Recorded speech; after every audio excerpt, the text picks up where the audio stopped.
Snow was falling hard that Christmas Eve, thick and fast, coating the streets in white silence. Inside a cozy little cafe downtown, a woman in a red coat sat by the window, checking her watch for what felt like the 100th time.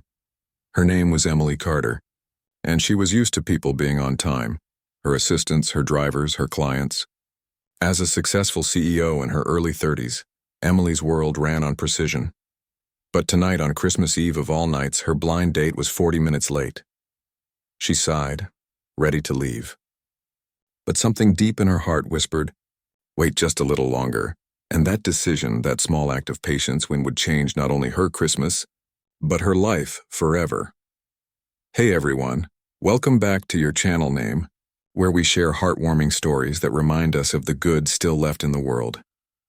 If you love stories about love, kindness, and second chances, make sure to subscribe, hit the like button, and share your thoughts in the comments below. Now, let's get into today's story, our blind date. On Christmas Eve, Emily had almost given up on dating. Running a tech company left little time for romance, and most of the men she met were more interested in her money than her heart. Her best friend, Jenna, had convinced her to try one more time. He's not rich, Em, but he's kind, Jenna had said. And I think you could use some kindness in your life. So, Emily agreed. The plan was simple. Meet at Café Amore at 7 p.m. on Christmas Eve. Just for coffee, no pressure. But now it was 7:43 p.m., and there was still no sign of him. She stared at the snow outside, her reflection ghosted in the glass. The cafe was closing early that night, and even the barista had started wiping down tables. Emily sighed again and gathered her purse. She'd wait 5 more minutes. Then she was done. Just then, the door burst open with a jingle of bells. A rush of cold air and snowflakes followed a man stumbling in, his cheeks flushed, his hair damp. He was breathing hard like he'd been running. "I'm so sorry I'm late," he said, his voice soft but sincere. "The bus broke down and my babysitter canceled last minute, so I had to." "Well, I'm sorry," Emily blinked. This was Daniel, her date. He wasn't what she expected. His coat was old, his shoes were worn, and his hands were calloused. Not the kind of man who spent much time in fancy cafes. But his eyes, they were warm, gentle, and kind. "Don't worry about it," she said, smiling faintly. "You made it." They sat down, and for the next hour, Emily listened as Daniel told her his story. He was a single dad. His wife had passed away 3 years ago from cancer, leaving him alone with a 5-year-old daughter named Lily. "Christmas is her favorite," he said with a quiet laugh. "She doesn't care that we can't afford much. She just loves decorating the tree. We have this old plastic one from the thrift store, but she calls it her magic Christmas tree." Emily felt a lump form in her throat. She couldn't remember the last time she'd felt that kind of pure joy over something so simple. Her holidays had become about company dinners and expensive gifts. But this man, he reminded her of what Christmas used to feel like. They talked until the cafe lights dimmed. When it was time to leave, Daniel apologized again for being late. "I almost didn't come," he admitted. "I didn't think someone like you would wait for someone like me." Emily paused, her heart aching a little. "I'm glad I did," she said softly. "You seem like a good man." "Daniel," he smiled, the kind of smile that stayed with her long after he left. The next morning, Christmas Day, Emily couldn't stop thinking about Daniel and his daughter. She kept picturing that magic Christmas tree and little Lily's face lighting up. So, she did something she hadn't done in years, something spontaneous and kind. She went shopping.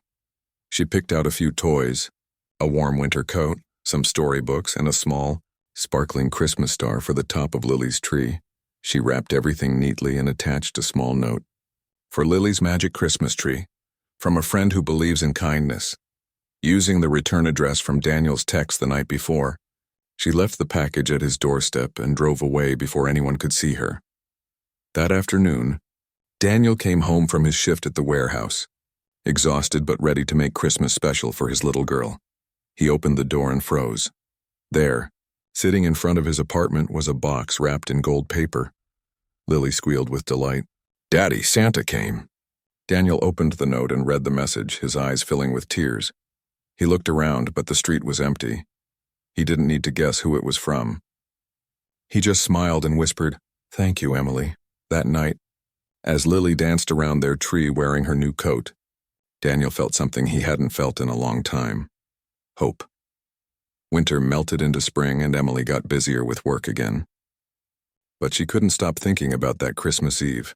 She'd gone on with her life, yet something inside her had changed. One afternoon, she got an email from Daniel. "Hey, Emily, I don't know if you're free this weekend, but Lily's in a little school play.